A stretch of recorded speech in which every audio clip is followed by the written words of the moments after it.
Hello ভাই বোনেরা, তো আজকে সোমবার, সপ্তাহের প্রথম দিন। তো আজকে খাওয়া দাওয়া দেখে নাও কি হবে, খুবই সামান্যই, তবু দেখিয়ে দিচ্ছি। এই যে পুঁই শাক হয়েছে ইলিশ মাছের মাথা দিয়ে। মাথা খুঁজতে যেও না, তাহলে ডুবুরি নামাতে হবে। ছোটো তলাতে আছে ইলিশ মাছের মাথা, দেখা যাবে না। আর এই যে মাছ, এখানে ইলিশ মাছও আছে, রুই মাছও আছে, দুটো মিলিয়ে আজকে করে ফেলেছি। তো আগের বাসি রুই মাছ ছিল ভাজা, সেই দিয়ে কি বলে, কালো জিরে ফোড়ন দিয়ে করে ফেলেছি, এটা কাঁচা লঙ্কা চিড়ে। ঠিক আছে।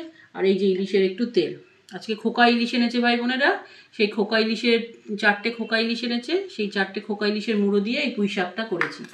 ওর বাবা বলছিল যে পুঁই শাকের রেসিপি তুমি দেখালে না কেন? তো দেখাবার তো কিছু নেই। আর এখানে যেমন আমি পেঁপে দিইনি, অনেকটা কুমড়ো, 1 কেজি কুমড়ো টোটালটা দিয়ে দিচ্ছি এইটুকুর মধ্যে।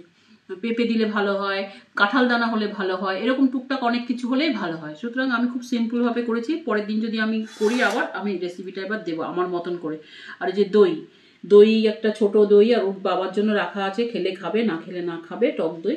ঠিক আছে। তো এই আজকে শশা নেই ভাই বোনেরা। আর এটা হচ্ছে কালকের বাসি সয়াবিনের তরকারি, ছেলে খুব ভালো খায়, তো তাই একটু রাখা আছে, ও খুব ভালো খায়। আর কিছু না।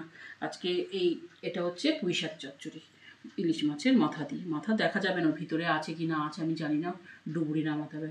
আর এই ভাত। এবার যাই হোক, খাবার ভিডিওটা এইটুকুই আজকের মতন। ভালো থেকো, সাবধানে থেকো, অবশ্যই আমার পাশে থেকো, আর সাবস্ক্রাইব করতে ভুলো না।